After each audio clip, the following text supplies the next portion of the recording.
Good morning po mga kaibigan.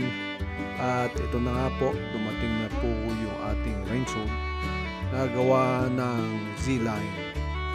At ito nga po, kakabit na po natin.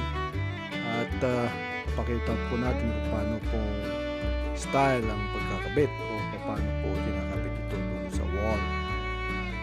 At syempre, makikita nyo na in-unbox na po natin.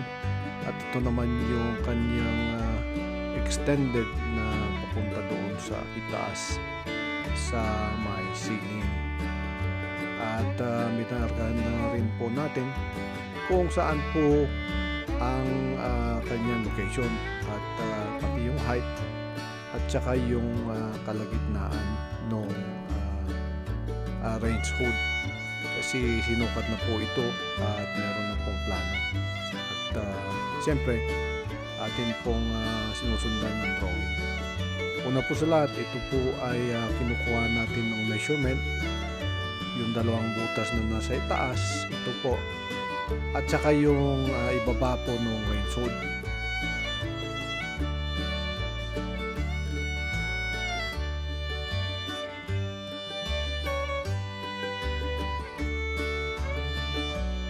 At itatransfer po natin lahat ng sukat dito po sa wall na linagyan na po natin ng sentro at saka yung height ng paglalagyan nitong range hood natin.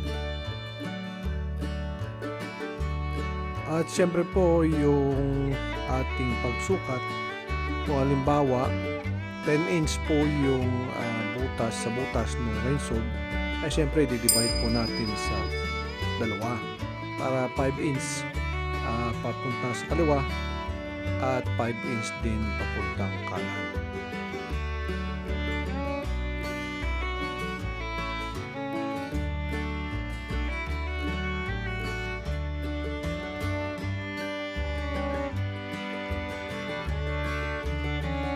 At syempre po naman, bago po natin butasan ito, atin po bine-verify kung tama ba yung ating measurement, lalo na po yung height niya.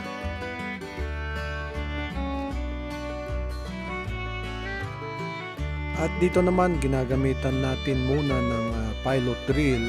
Ibig po sabihin yan ay yung pinakamaliit ninyong drill bit para butasan lang itong gitna nitong ating minarkahan.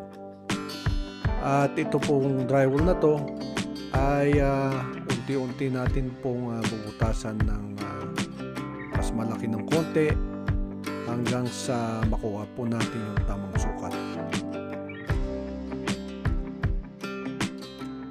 Kung makikita nyo nga po na medyo mas malaki na yung ating drill bit at ito po ay inuunti-unti natin palakihin ito para yun po hindi mag-crack yung ating drywall. Ito pong range hood po ay may kasamang tocks. Ibig sabihin yung para sa ating screw na ginagamitan po na anchor dito po sa drywall. Para sa akin naman, ito po ang gagamitin ko. Ito pong butterfly. At yan po ang gagamitin natin. Medyo mabigat din po kasi yung ating range hood. Kaya yung kasama pong tocks na para dito sa ating range na tinatawag nating anchor ay hindi na po natin gagamitin. Yung butterfly po ang ating gagamitin na. Kaya po kailangan po natin palakihin pa yung ating butas para doon sa ating butterfly. At ganun din po ang ginagawa natin dito.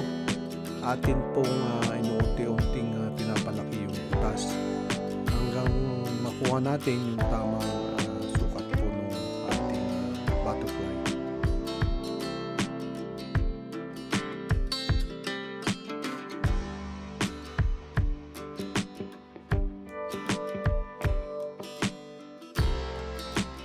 At kung tama na po yung ating butas para doon sa ating butterfly, ay pwede na po natin i-assemble.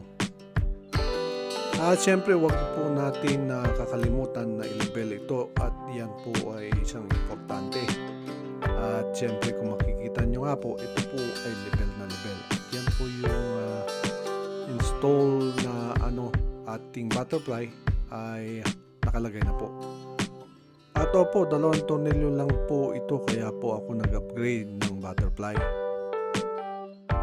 At syempre po, nailagay na po natin yung ating hood din, at saka yung kanyang tubo na papunta po taas. At kung makikita nyo nga po, ito ay kompleto na po. At syempre, katulad ng sinabi ko kanina, 2 lang po talaga ang kasamang installation kit nito, 2 screw lang po. At yan lang po ang naghahawak po sa ating range hood. At ito na nga po, kinabit na rin po natin yung electrical niya. At kung makikita nyo ay nakasarado na rin po yung ibabaw. Ito po yung extension ng ating exhaust.